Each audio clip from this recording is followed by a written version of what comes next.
వాగ్దానం. నేను మొరపెట్టగా నా మనవి ఆలకింపుము. శత్రుభయం నుండి నా ప్రాణమును కాపాడుము. కీడు చేయవారి కుట్ర నుండి, దుష్టక్రియలు చేయవారి అల్లరి నుండి నన్ను దాచుము.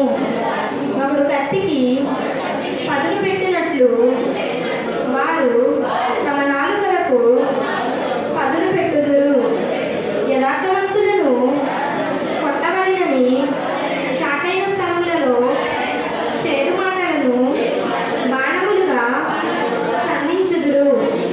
వారు భయమేమియు లేక అకస్మాత్తుగా వారిని కొట్టెదరు.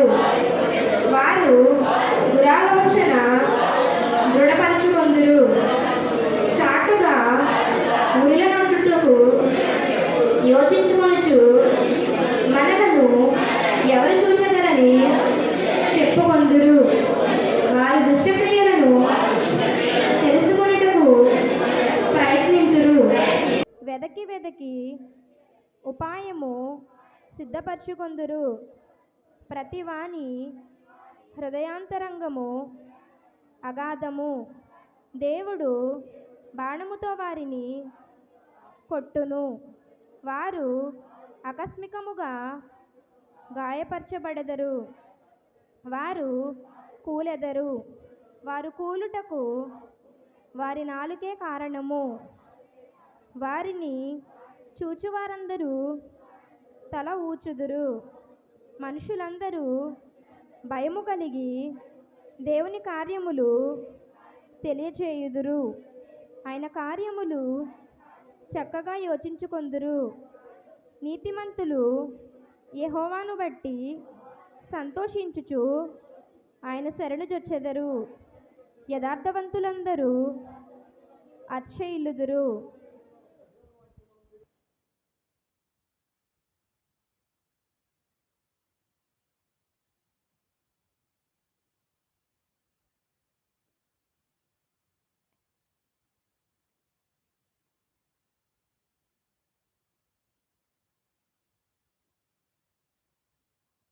కూడా నా యొక్క హృదయపూర్వక వందనాలు నేను తెలియజేసుకుంటున్నాను.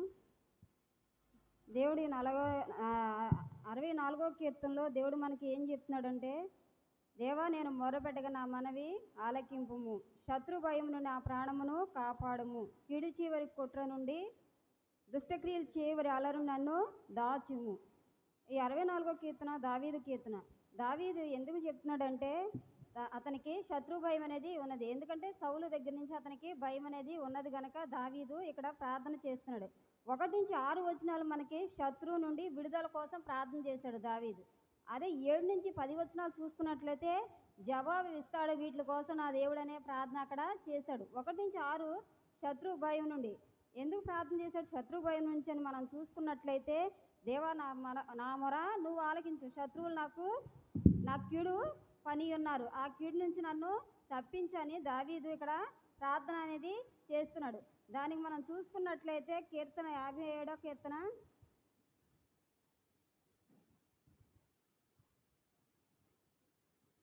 4వ వచనం చాలు. దావీదు ఇక్కడ ఏమంటున్నాడు? దేవా నా ప్రాణము సింహముల మధ్య ఉన్నది. అదేవిధంగా దానియేలు ప్రాణం కూడా ఎక్కడ ఉన్నదని మనం శుక్రవారం ప్రార్థనలో చూసుకున్నట్లే అది కూడా దావీదు యొక్క ప్రాణం కూడా సింహాల మధ్య ఉన్నది. దావీదు కూడా ప్రార్థన చేశాడు, సింహాల మధ్య నేను ఉన్నాను దేవా, నువ్వు నన్ను కాపాడు అనేది ప్రార్థన అక్కడ దానియేలు చేశాడు. ఇక్కడ దావీదు కూడా ఏమంటున్నాడంటే సింహాల మధ్య నేను ఉన్నానన్నాడు. సింహాల మధ్య అంటే ఏంటంటే, సింహాలంటే మనుషులు కూడా సింహాల్లాగా ఉన్నారు. సింహాలు అయితే ఒకసారి మనల్ని బాణం ఎక్కడ తినేయడానికి సిద్ధంగా ఉంటాయి. కానీ మనుషులు అయితే ఏం చేస్తున్నారు? వేటాడి తినాలనే ఆలోచనతో ఉన్నారు. సౌలు కూడా ఇక్కడ దావీదుని చంపాలనేది ఆలోచన కలిగి ఉన్నాడు కనుక దావీదు ఏం చేసి సౌలు దగ్గర నుంచి పారిపోవాలని తన యొక్క ప్రార్థన అనేది అక్కడ చేశాడు. పారిపోయి కూడా తను ఏం చేశాడు అనుకుంటున్నారు? ఎక్కడికి వెళ్ళలేదు, ఏ న్యాయస్థానానికి వెళ్ళలేదు. సమూయేలు దగ్గర మళ్ళీ ప్రవక్త దగ్గరికి వెళ్ళాడు. ప్రవక్త దగ్గరికి వెళ్ళే ప్రవక్త దగ్గర తన యొక్క విషయాన్ని తెలియజేశాడు. కానీ మనమైతే ఏం చేస్తాం? దుష్టుల నుంచి మరి ఇంకో దుష్టుడు, మనుషుడు కూడా దుష్టుడే కదా, ఇంకో మనుషుని దగ్గరికి వెళ్ళి మనం వెళ్ళి 10 విధాలుగా చాటింపు వేస్తాం. కానీ దావీదైతే ఆ విధంగా అనేది చేయలేదు. సౌలు ప్రవక్త దగ్గరికి వెళ్ళి సౌలు ప్రవక్త దగ్గర అతని యొక్క విన్నపాన్ని తెలియజేసుకున్నాడు. అక్కడ అంటున్నాడు కదా, ఏమంటున్నాడు, సింహాల మధ్య నేను ఉన్నాను, ఈ యొక్క సింహాల మధ్య నేను ఉన్నాను కనుక ఏమంటున్నాడు కదా, 3వ వచనంలో అంటున్నాడు, ఒకడు కత్తికి పదును పెట్టినట్లు వారు తమ నాలుకలకు పదును పెట్టుదురు. మనుషులు ఏ విధంగా ఉన్నారంటే, కత్తికి పదును ఏంటి, ఏ విధంగా పెడతాం, రాయి మీద దానికి పదును లేదు, మళ్ళీ పదును పెడతాం. మనుషులు కూడా ఏం చేస్తున్నారంట, తమ యొక్క నాలుకలకి పదును పెట్టుకుంటున్నారు. సైలెంట్గా ఉంటారు ఆ నాలుకలు, కానీ ఏం చేస్తారు, అదే అనేకమైన దురాలోచనలు వాళ్ళు వచ్చి, దుష్ట సాంగత్యాలు వాళ్ళు పెరిగి, ఆ యొక్క దుష్టుడు ఏం చేస్తాడు, వాడి నాలుకలకి పదును పెట్టడానికి ఆయన సిద్ధం చేస్తూ ఉంటాడు. అపవాది కూడా ఎక్కడి నుంచి వచ్చింది, దేవుని దగ్గర నుంచే వచ్చింది. అపవాది కూడా దేవుని దగ్గర నుంచి వచ్చి అవ్వమ్మని మోసం చేసింది. అదేవిధంగా ఇక్కడ దావీదు కూడా, సౌలు కూడా మంచి ప్రవక్త అయినప్పటికీ ఎందుకని సౌలు కొంచెము జయము పలకలేదు. దావీదుకి ఎక్కువ ఘనత, ఖ్యాతి, ప్రఖ్యాతి వచ్చింది, సౌలుకి కొద్దిగా తగ్గింది. అందుకు సౌలు అసూయపడ్డాడు, దావీదు మీద ఈర్ష్యపడ్డాడు. ఆశ అతనిలో కలిగింది కనుక అతన్ని ఏం చేశాడు, చంపాలనే ఆలోచన, దురాలోచన అతనిలో కలిగింది. అందుకే అతను నాలుకకి పదును పెట్టాడన్నమాట. పదును పెట్టి అతన్ని చంపాలనే ఆలోచన, దురాలోచన అతనికి కలిగింది. యథార్థవంతులు కొట్టవలని చాటాయి స్థలంలో పొంచి ఉంటారు, చేదు మాటలు బాణములుగా సంధించుదు. ఇతడు దావీదు యథార్థవంతుడు, ఎందుకంటే దేవుని సందులో ఉన్నవాడు. సౌలు కూడా యథార్థవంతుడు, కానీ అతనికి ఖ్యాతి కలిగిందిగా, అతని గురించి చాటైన స్థలాల్లో అతన్ని చంపాలనే ఒక ప్రదేశంలో చూసినప్పుడు అతను చంపాలనుకుని తన యొక్క దూతల్ని ఎందుకంటే రాజు దగ్గర అనేక మంది యాజకులు ఉంటారు, అక్కడ పరిపాలన చేసేవాళ్ళు అనేది ఉంటారు కనుక వాళ్ళని పంపించి చంపాలనే దురాలోచన అతనికి కలిగింది. వారి భయమేమీ లేక అకస్మాత్తుగా వారిని కొట్టేదురు. దావీదుని కొట్టడానికి వాళ్ళకి భయం అనేది లేదు, ఎందుకంటే చంపాలనుకునే దురాలోచన వాళ్ళకి కలిగింది కనుక చంపడానికి వాళ్ళు నిశ్చయించుకున్నారు. వారి ఆలోచన దృఢపరచుకొందురు. వారి యొక్క దృఢాలోచన ఎందుకంటే దృఢపరచుకుంటారంట, దాన్ని నిశ్చయము మేము చెయ్యాలి, ఇది చేయాలనుకుంటున్నాం కనుక చేసేస్తున్నాం, ఇది ఇంకా తప్పదు అనే యొక్క కఠినమైన మనసు వాళ్ళలో కలిగింది కనుక ఆ విధంగా మాట్లాడుదు. చాటుగా ఊరులు ఒడుచు యోచించుకొందురు. ఏ విధంగా అంటే చాటుగా అంట, ధైర్యంగా దావీదుని ఎదుర్కోలేదు కనుక, దావీదుని ధైర్యంగా ఎదుర్కొన్నట్లయితే ఏ విధంగా ఉండేదో తెలుసును, కానీ సౌలు దావీదుని ధైర్యంగా ఎదుర్కోలేక చాటుగా ఊరి ఒడ్డాను. కానీ మనం కూడా ఏం చేస్తాం, చాటుగానే మాట్లాడతాం. దేవుని యొక్క సన్నిధిలో ఉండి మనం కూడా ఏం చేస్తామంటే అక్కడ మాట్లాడుకుంటాం, కానీ ఎదురుగా మాట్లాడినప్పుడు దేవుని యొక్క సన్నిధి ఏ విధంగా ఉంటుందో, దేవుని యొక్క కాంతి ఏ విధంగా ఉంటుందో వాళ్ళకి తెలుసు కనుక ఏం చేస్తారు, చాటుగానే ఊర్లు యొడ్డి ఆలోచించుకుంటారు, ఏం చేయాలి, ఎలా చేయాలి అనేది. వాళ్ళ యొక్క మైండ్కి పని చెప్తారు, మనసుకు పని చెప్పరు, వాళ్ళు మెదడుకు పని చెప్తారు. మెదడు దురాలోచన వాళ్ళ దూరి ఏం చేయాలనేది కూడా వాళ్ళకి తెలుసుకుంటూనే ఉంటారు. మనల్ని ఎవరు చూచెదరా అని చెప్పుకుందరంట. మళ్ళీ మాట్లాడి ఏమంటారు, మనల్ని ఎవరో చూడట్లేదు, మనుషులు ఎవరో చూడట్లేదు, కానీ దేవుడు అనేది చూస్తున్నాడు కదా. మనుషులు ఎవరైనా చూడలేదు, నలుగురు ఎవరైనా చూడకపోవచ్చు, కానీ దేవుడు మనల్ని చూస్తున్నప్పుడు దేవుడు ఎప్పుడోకప్పుడు మనకి తీర్పు అనేది ఇస్తాడు. ఎప్పుడోకప్పుడు మనల్ని కొడతాడు కూడా. దేవుడు కొట్టినప్పుడు మనం తిరిగి అనేది లేవలేని స్థితిలో కూడా మనం ఉంటాం. వారి దుష్టక్రియలను తెలుసుకున్నటకు ప్రయత్నించేదరు. 58వ కీర్తన 6వ వచనం మనం చూసుకున్నట్లయితే,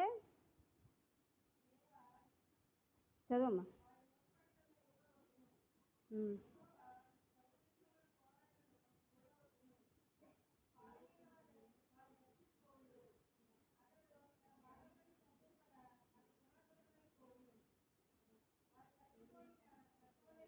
చాలు.